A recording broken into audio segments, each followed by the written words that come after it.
So I want to welcome everyone to another episode of the Project Power Hour. Today we have a very exciting episode for you. We have Lee Lambert as our guest of honor. So tune in. I think Lee's going to be able to answer many of our questions around professional development units and why bother. Great topic and very timely in today's ever-changing world. Before I hand it off to Lee, I want to tell you just a little bit about this remarkable icon in our project management community. Lee Lambert wears many, many hats. He wears the hat of project management certified professional. He wears the hat of author, PMI fellow, and CEO. So many hats and much more. He's a very big and very active community contributor in the PMI global community. He's been in the profession now for over 54 years and has had a very fast-paced corporate career since 1984 as one of the founders of the original Project Management Professional, PMP, certification through the Project Management Institute, PMI. So this certification is now known as the gold standard for educators and practitioners around the globe. And I know today Lee's going to tell you a little bit more about that. He's been a PMI fellow since 2009 and providing learning and education programs to over 50,000 professionals from 27 different countries. So as author, consultant, coach, and mentor, Lee brings to us his very pragmatic, timely, relevant approach to project management. And he continues to travel around the globe and brings a significant impact to project management communities around the world. So Lee, welcome. Thank you, Denise. That's a great introduction. I hope I can live up to it. Listen, I think this is such an important, when you and I first spoke, people should know the reason I ever connected with you is that you have a book called Project Management Human Factors. The same title book was introduced to me by a fellow PMI fellow, Paul Dinsmore, years ago. And when I compared the two, they were a lot the same in terms of understanding the differences. And we're in that position right now with AI, where we're starting to wrestle with, wait a minute, are people still involved here? So I think it was a great introduction to the two of us. And this particular topic sort of blends with it quite well, actually. So let me give you just a little background on the PMP, because that's how we got PDUs in the first place. In the 70s, mid to later 70s, we started PMI in 69. It grew slowly, would probably be an appropriate term. At that time, it wasn't one of those things that was on everybody's mind. And so by about 1980, 81 timeframe, we started to look at what can we do to inspire or attract people to be involved in a professional organization like PMI. And at the end of the day, there were a group of 10 or 12, it ended up being 5 at the end, who came upon this idea of professional certification. And the thought was, if we have that to offer, because at that time there was nothing in project management from a professional standpoint, that would be attractive to people, to engineers, to people who are in the technical environment, to separate themselves from others. And people were having trouble hiring people who said they were project management professionals who weren't. So we thought this would be a good way to validate that and to attract new members. So we came up with the idea of a professional certification. And by 1984, when we went live with our first test exam in Philadelphia, we had nailed it down to where we had 320 questions for people, and you had to pass 8 body of knowledge areas and so on. And it was not easy. It's not easy now. It wasn't easy then. And so, but here's the key. Once we passed that, once the person passed that, then our thought was, well, now what? Well, the thing that we wanted to really impress upon it, this wasn't a one-shot certification. Because of the evolving, constantly changing environment, and God knows everybody's been in it, can feel it, the changes needed to be addressed in this certification process. So what we said, and this is not new, I mean, we've had continuing education units in lots of professions for a long time, but what we said is we need something like continuing education units to validate that you're staying current with the profession. We chose to call them professional development units because it's a professional representation. And so that's where they came from. They were born in 84, but you didn't have to have any of them until 87. We're on a 3-year cycle.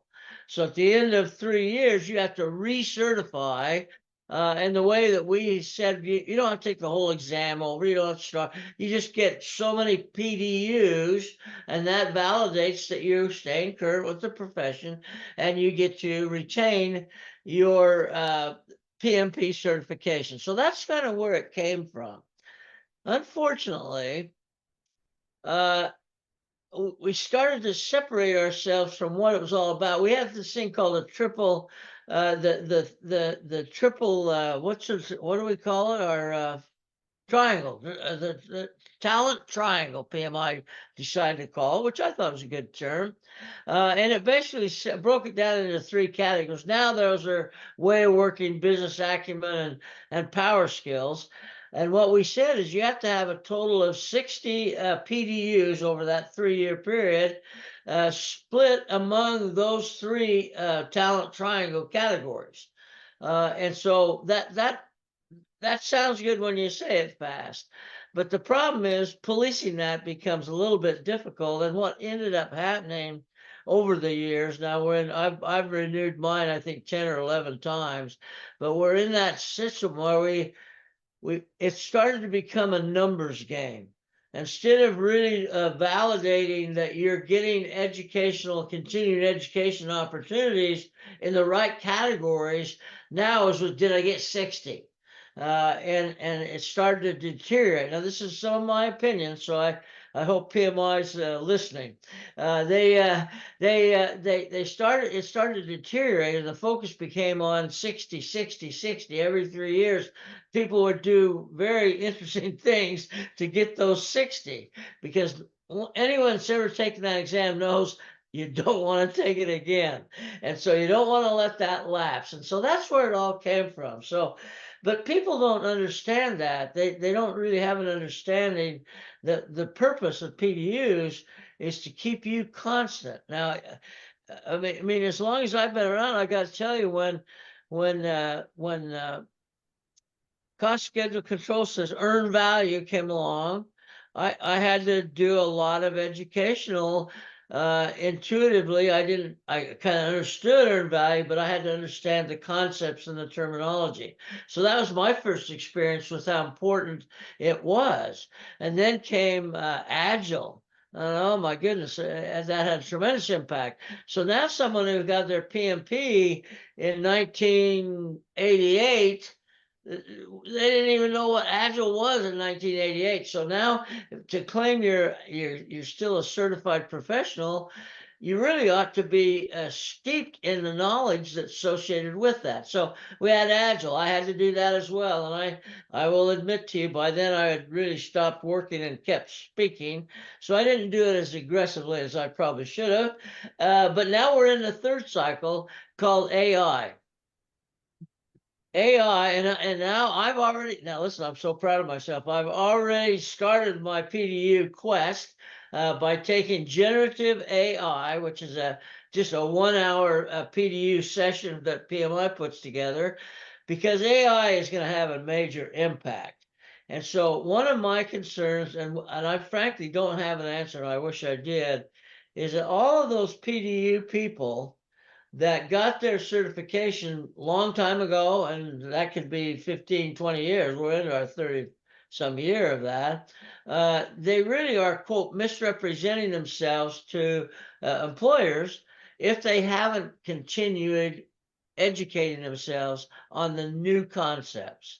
And so that's my concern, is I think that we need to understand that in order to stay current, in order to truly be a project management professional, that means it's not over when you pass the exam. In fact, I tell people when I used to teach the prep stuff, I'd remind them passing the exam is not the end of your journey, it's the beginning Right. of your journey.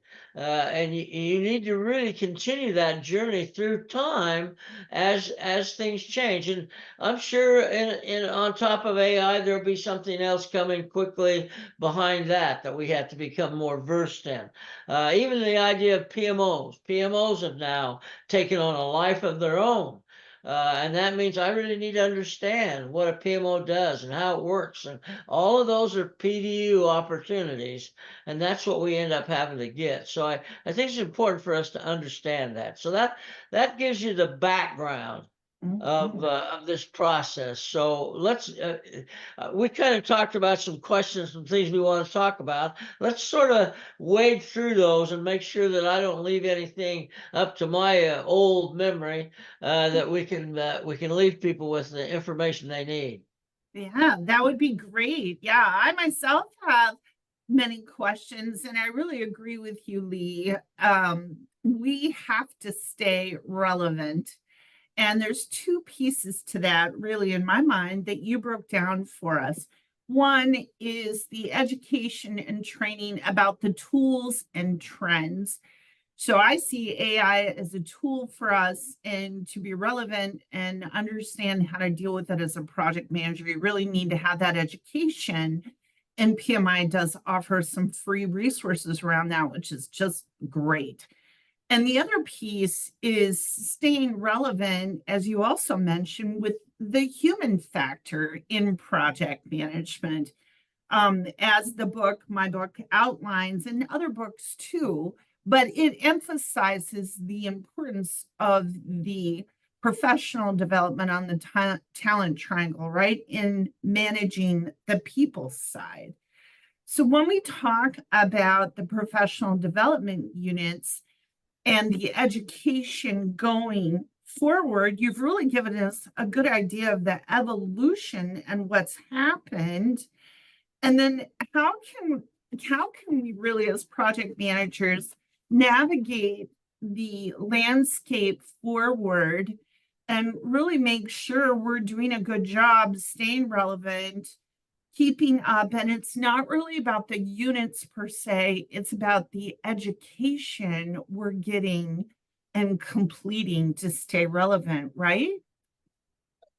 That's right.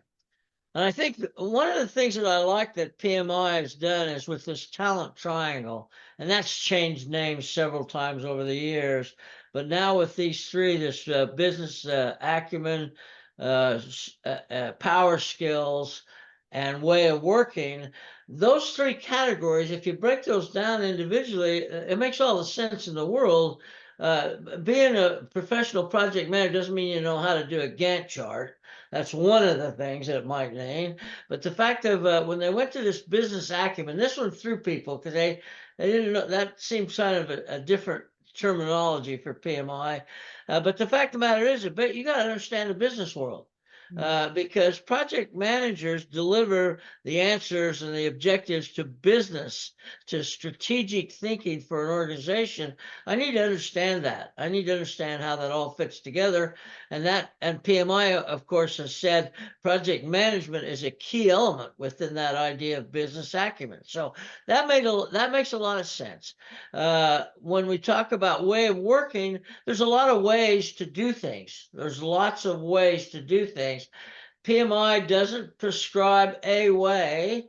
They need you to understand that you're going to have a process of selection. Either you'll be told or you'll decide the way that you are going to go about executing your project work. Way of working sort of came about during the evolution of Agile. Because with Agile, you have a lot of choices. You have a lot of ways that you can do things. And we sort of said, hey, that makes sense, not just for Agile, but for the entire project management environment. So that has become a very big opportunity. Many people, and I was one of those, and I'll be honest with you, kind of feared that Agile was going to take over. So all of a sudden it wouldn't be project managed, it'd be Agile. And I think we've dealt with that quite well. I'm much more understanding now of how that all works. I didn't understand it quite as well in the beginning. And then the one that's really kind of got me, and it's one that you and I probably think more about, is this power skills. Now, in the olden days, now we're not old enough to remember the olden days, but in the olden days, we called those soft skills. Mhm. Soft skills. I mean, that said a lot to me. Soft skills, the gentle, the easy to get along with. That's great. Except now PMI said, no, actually, we're going to call it power skills. And beneath that change in terminology is a very interesting point, that none of the other things in project management get projects done. People get projects done. And therefore, it's what people know how to do, how people can effectively use the tools of the trade, and understand the business objectives that we're after. Those are the things that get projects done. I've joked for years that I had a very sophisticated project schedule once, and I set it down and looked at it and nothing ever happened. Some people had to get involved for that to make any sense. So I think that the first thing people need to understand is that project management is it's a huge opportunity, but it also takes some real dedication to stay relevant. You can't relax. There's something going on every year that's challenging and interesting. And if you just say, I'm not, you're going to fall behind. You're going to fall behind. And you got to remember that now that I'm 78, I can tell you this, there's some 29-year-olds that are just breathing down my heels to take over. And if you're not careful, they will take over because they understand this relevance. And I think it's important for us to do that. And I know that I've morphed from a project management type guy to a people guy. I am so hung up on the lack of goodness that we bring to the group. We understand that projects are done by teams of people. And so therefore these teams of people must integrate, they must coordinate, they must collaborate. And so the things that are in that live in that power skills category may well be the secret to success. Yes, I 100% agree with you. That is phrased so well. The items that are in the power skills category are the secret to success. And those are some of, in my opinion, the hardest things to really learn and get credible education on. Because when you go out there, if you're new to project management, there's so many resources. There's YouTube and it's free. There's LinkedIn, there's PMI. So, Lee, do you have any advice for our listeners as they're trying to navigate their new career and figure out, well, what's a really good education resource for me? Where do I go? Do I go to Amazon? Some folks even say Google has information. What, in your experience, can you share with us to help our young project managers new to the industry who really want skills and education around this? Where should they go and what should they watch out for? Because how do you know it's credible or real?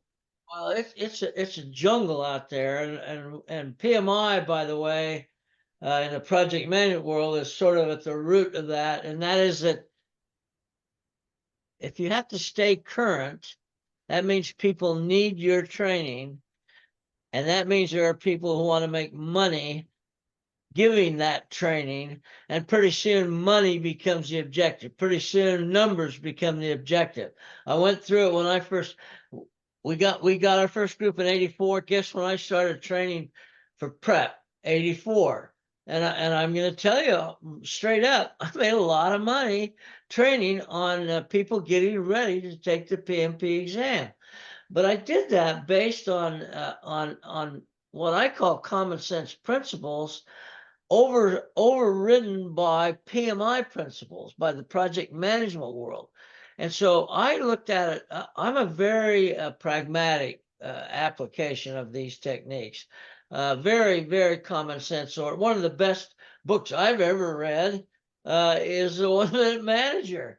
I got to tell you, Blanchard has got, I mean, he's older than I am, so I can say for an old guy, Blanchard knew his business. And if you read that parable and you think about what he wrote in there, he hits on a lot of these human side issues that if you practice those, your teams would do a lot better. Now, here's the problem though, that the quality of the instructor has a tremendous impact on the beneficial delivery of the tool.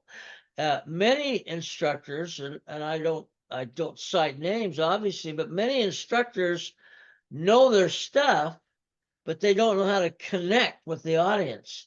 They don't know how to move it out of their theoretical understanding into the applied world of project management. And so whenever I look at those kinds of programs, the more complicated they become, the less valuable they may be. I think it's very straightforward. Now, the money issue, of course, in the beginning, it was just PMI. That's really all that had a specialty in project management. Now you got LinkedIn Learning, you got Google, you got you know why? It's not because they love the topic, it's because of money. Right. And so you've got to realize if you want it cheap, then you can get it cheap. I've heard people say, well, why would I take a prep from PMI when I can get the same thing for Google for $199? Do it. Do it. And then let me be there when you sit for the exam, because I really want to see how you do. So I think we have to be careful. The best thing that I use is word of mouth. Because my network is so big. I'm 100,000 network right now. And if I've got things that I don't know, and heck, there's plenty of those, I reach out to my network. How many of you have had experience with this or with that? How'd it go? And what should I watch for? What do I look for? There's no replacement. I mean, I've got 300 books in my library, okay? 300 project management books. And I've probably read maybe 4 or 5. And the reason that's all I've read is that they all say the same thing. If you look at the basic project management book, it's all the same stuff. It's just one plagiarism after another plagiarism after another. And now with GPT, oh my gosh, no telling what we're going to end up with. But the fact of the matter is, I recommend, and I've been doing this the last year, every month or so, I recommend 4 or 5 books that I feel are really, really good. Some of them are textbooks used at the college level. Some of them are books by people that nobody's ever heard of, but they know what they're talking about. When this AI stuff came out, I teamed up with Peter Taylor to talk about, he calls himself the lazy PM, to talk about what the impact of AI on project management was going to be.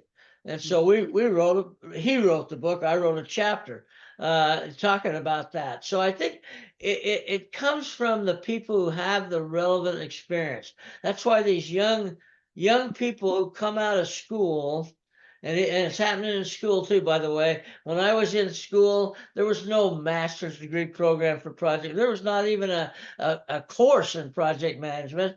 Now they're everywhere.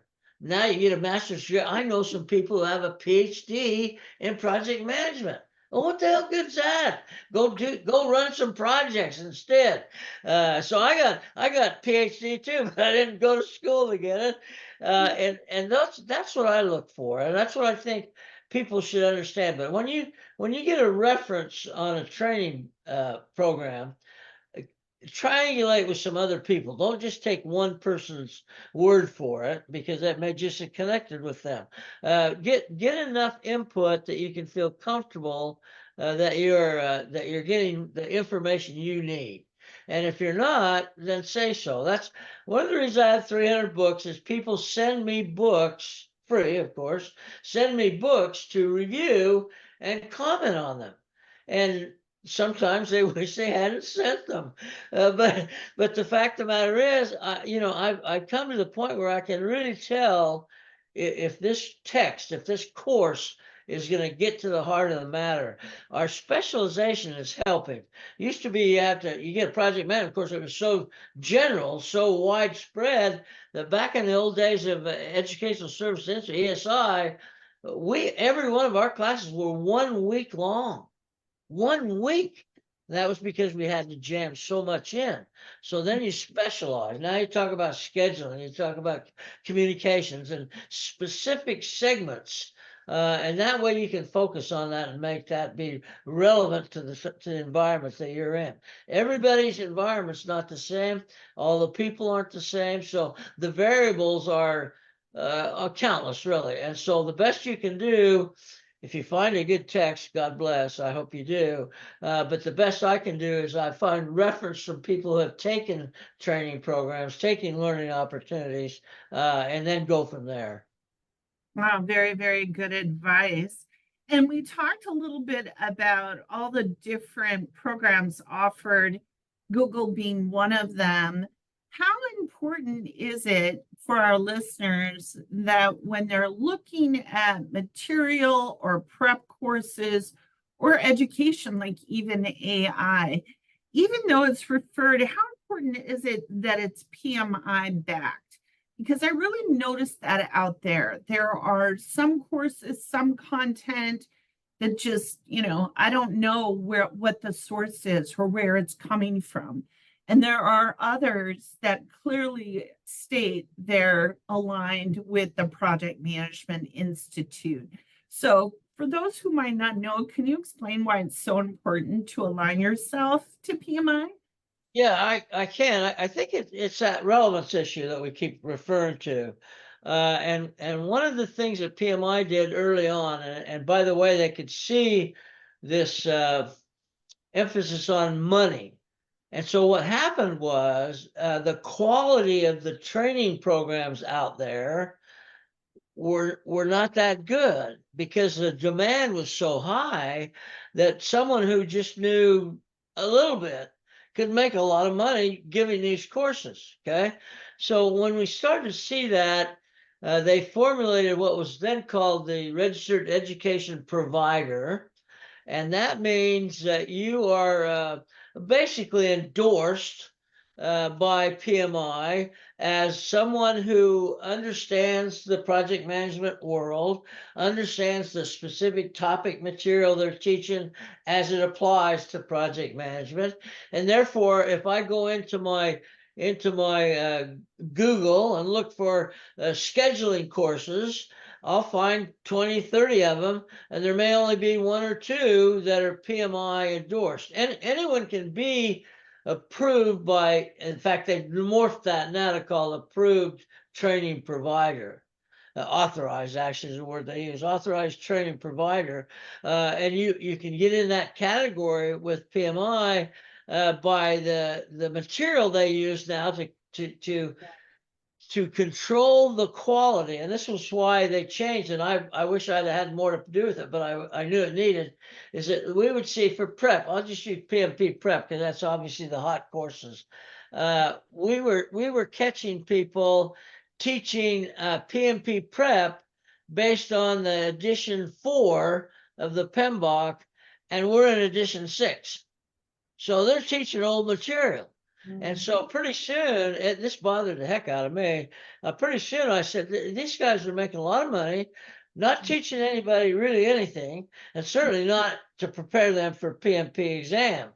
And so they started to look at that. Well, this AEP, authorized ATP, authorized training provider, was what I thought was the answer, because here's what you have to do. As an authorized training provider, my role is instructional. I'm not going to prepare material. I'm going to teach the material that PMI prepares, because now they know it's good. They know it's focused on project management. You can supplement, you can augment their material, but they're going to maintain control by keeping that material current. So when we're in the throes now of just starting PMBOK 8, it's going from 6, went to dramatic change to 7. Now we're going to go to 8. So we'll see what that is. That means somebody preparing will have current material based on PMBOK 8. Some of the other providers don't do that because it's expensive to keep that up. And so you end up finding these training providers that aren't using relevant material. They're using old material to teach these prep courses. So another thing that bothered me about them is that they spawned out of these quality issues. They spawned these boot camps. Oh man, I want to just boot camp. You want to be a PMP? You got your 30 some hours, 35 hours to meet that requirement, but now you got to pass the test. Well, so listen, there's so much emphasis being put on by employers that you go ahead and you buy a boot camp, and you take this boot camp. You take 4 days of intensive training. 5th day, you take the exam. Boom, you're a PMP. Don't know jack about project management, but you memorized a bunch of stuff during that boot camp.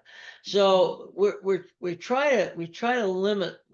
PMI doesn't really offer a boot camp per se, because again, it's too big of an area. And so I think that's the issue. And now the money part of it comes into play. Although if you looked at, say, I'm going to pick LinkedIn Learning as an example. Oftentimes they recruit PMI instructors to teach the LinkedIn Learning program, except they get to develop their own material. The instructor develops her. If you know Ruth Pierce, Ruth is a friend of mine. She's actually an attorney. How she got in project management, who knows? And she's a power skills person. She's a coach. I love her to death. She started out with the LinkedIn Learning. And did 1, and people loved it, and did 2, and all of a sudden now she's got quite a catalog of project management beneficial LinkedIn Learning programs. Well, if you get somebody like that, then being an authorized training provider is not nearly as critical as it would be otherwise. So but don't go on price. That's the one thing I think I really caution people. Cheap training is cheap training. And I think you need to look for quality instructors. I miss the instruction world. I've taught about 50,000. I love it. It's very stimulating. And it's very challenging, because if you're not current, questions are so good that come from the audience. When a student asks a question, you want to say, don't ask that question. I don't know the answer. So you got to stay current. I mean, there's nothing more embarrassing than have a student ask you a question and you not have the answer. And so I think you do have to be selective. There's lots of choices, lots and lots of choices. So the key is it's not the learning program per se, it's your transition to application of what you learned in that training program. That's the key. Is, can I apply it? I mean, there's a lot of things I understand, doesn't mean I can apply it. And so that is where you get the realism. Yeah, and that's a great point. So the young project manager who's just starting out takes a great course or gets certified with their PMP, but they don't really have a lot of years of experience in application. So applying these skills and tools. So do you have any advice for our listeners who want to go through the journey? They want to get the education and learn, but they're new to the field. and they need to find a way to transition what they've learned to practical application. So, what advice would you give our listeners who are out there and they've completed the learning piece so they get certified? Now they're looking for a job or a position that's a right fit for their skills so they can really not only get the job right, but succeed. I mean, that's what this is all building up to. Yeah, that's what we hope it ends up being. That's a very interesting challenge. I'll use myself as an example because I practiced it. It's not as easy as some might think. But when I got out of school, I took an engineering design course at a technical school. Okay. So my first job was technical, as an engineering designer. Now, what I have to decide is, am I good at that, or am I just because I got a degree in that, that's where I went? So I got to caution people. We know now, I've learned over the years that about 70% of the people I talk with in the world are not doing what they were educated to do. Okay. So you don't get locked into a position because that's what you're supposed to do. That's one. So I started at that, and then what I do, I have a three-phase process that I go through. The first one is I need a job. So for anybody coming out of school, one of the first things on their mind is I need a job. And so you're gonna go get that, and maybe you're married, maybe you have a family, maybe you have a car payment. But the fact is you need a job. Well, you don't need a job, you need money. And that money comes from the job. So what I've found over the years, and I practiced this, after about 3 or 4, maybe 5 years, you're satisfied with the money situation. You got a job, and you're comfortable with that job. But the fact of the matter is, you don't get excited about going into work. You first thing you check when you get up in the morning is how much sick time you got left. Then maybe it's time to go to the next phase, which is a career. And that's basically saying find something that you enjoy doing so much that you would do it even if you weren't paid for it. Now, this is what opens up the world. That's called volunteerism. And one of the things that I morphed from where I was to where I am in the working world. You can't just say, well, I'd like a job as a project manager. Well, sure, so would everybody else. So volunteer to be a project manager on the outside of work. You can take risks, you can take chances. You're not going to get fired from a volunteer job very often.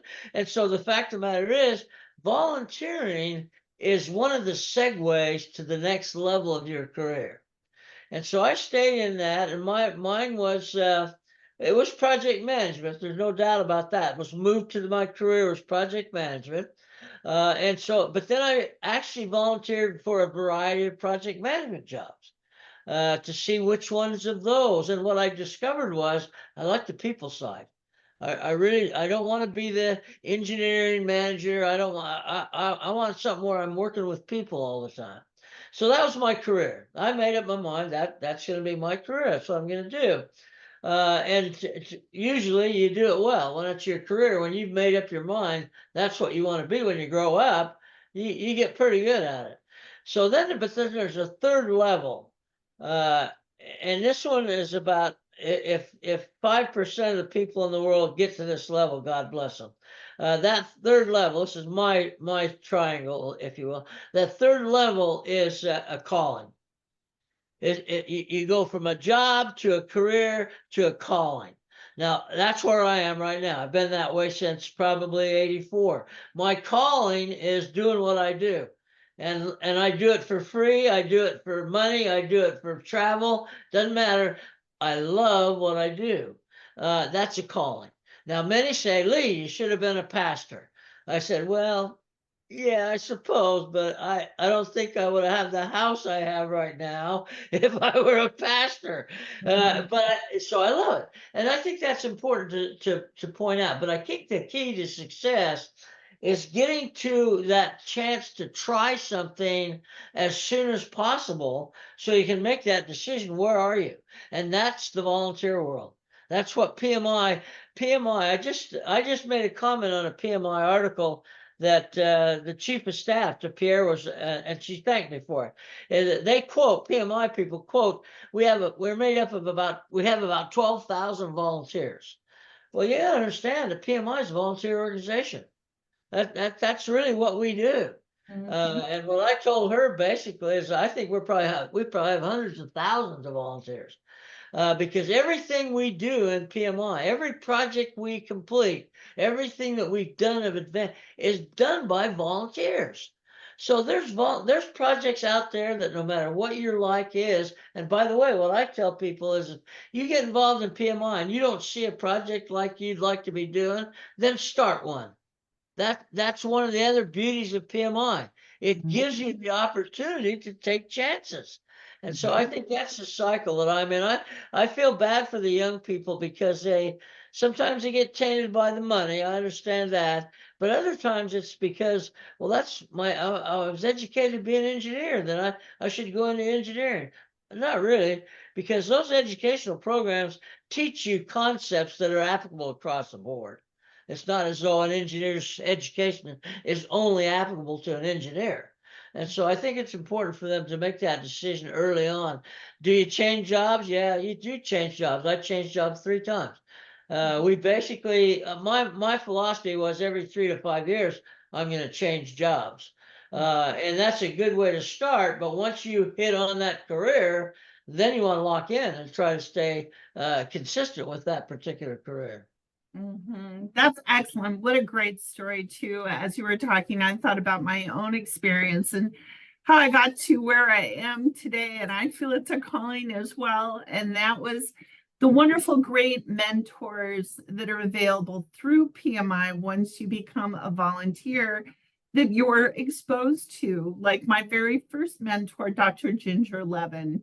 She was the reason and my inspiration for writing that book and becoming a lifelong volunteer at PMI. I have been now since 2008, and that's how I met you, Lee, and so many others, Jennifer Bridges. I mean, icons in project management that really help us men by leading us and teaching us all to be better leaders, which is what, in my view, the project management community is all about. It's not only volunteering, but you get so much back from that experience, and it really just catapults your professional development in leadership.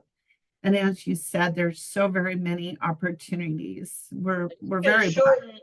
You can shorten the learning curve substantially through this mentor idea. Mentors are catching on. I still don't think they're doing as much as they should in the private sector. But the fact of the matter is, when I started work, everywhere I started to work, the first thing I did was find out who the smartest person in the room was and then suck their brain. Because it might take me 5 years to learn all that, but if I can take a mentor's guidance in 3 years or 2 years, I'm that much more ahead of the game. And when you talk about Ginger and Jennifer, 2 very close friends, but Jennifer and I we posted a LinkedIn post once that we were getting married. And oh my God, we had so much fun with that. The feedback was very interesting, I must say. I love her to death. We had so much fun working together. She is awesome. What an excellent opportunity for anyone out there who wants to get involved in the community. Well, you've given our listeners a lot of great tips and advice, and I've picked up a few myself too, so thank you. We want to let them know what is the number one most important thing our listeners should do when they finish listening to this episode, Lee. What would you share with them? Well, I think, and I had a hard time doing this in the beginning, but I think the most important thing is a honest, candid self-assessment. Where am I in my, if I'm in my career, in my whatever, wherever you are, where am I, and what does the future look like?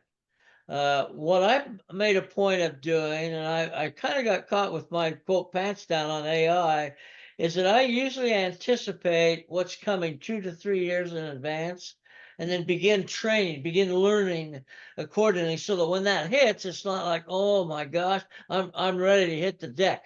So what you do as a self-assessment is you got to be honest. One of the self-assessment issues I can tell people now that I'm past that point is that I was doing a lot of scheduling early on of major government contracts, big things, hundreds of millions of dollars. And I never did learn how to do it. I never did learn how to actually work. If I'm talking Microsoft project or Primavera, I wouldn't know how to do that if you paid me. I knew how to talk about it. I knew who to make sure they were asking the right questions. But so when I did my self-assessment, that came up. Okay, you're very weak in the actual utilization of these tools. So then you have to ask yourself, well, how big is a role is that going to play? Do I want that to be a major role play? Do I want to sit and do scheduling per se, or do I want to be the one that provides the guidance in terms of what we need to get out of that process? So self-assessment, it's the hardest thing to do, and people don't really want. They don't want to get it from you. They don't want to hear it from you because and you don't want to give it because that stretches the relationship. And so you have to do it yourself. But that means you have to be honest with yourself and admit weaknesses, identify strengths, obviously. But one of the things that we learned in school and I learned in the job is that we spend too much time expanding our weaknesses, covering our weaknesses when we should be building on our strengths to make it even more as an important role player. So I think we overdo the emphasis on weaknesses when we ought to say, let's find our strength and let's use that as what we want to build to. So self-assessment, number one category, number one. And I do one of those, not now, but I used to do one of those every year because things change that rapidly in project management. So every year I need to know what don't I know? What do I need to know? Remember, one of the things you're going to have to understand is I found Toastmasters that way. Now, one of the things you know as well as I, that the real output of a project manager is information, decision support information. Well, if I do that wonderful job and I can't present that information in a way that senior level management can use it to make conscious decisions, then I failed at my job. I learned that. Now, I didn't do Toastmasters, but I did all the things Toastmasters said were important to do. And I think that's how I discovered that. I hadn't really thought about it. So you got to know what's the job you're doing? How's the job output being utilized in the real world?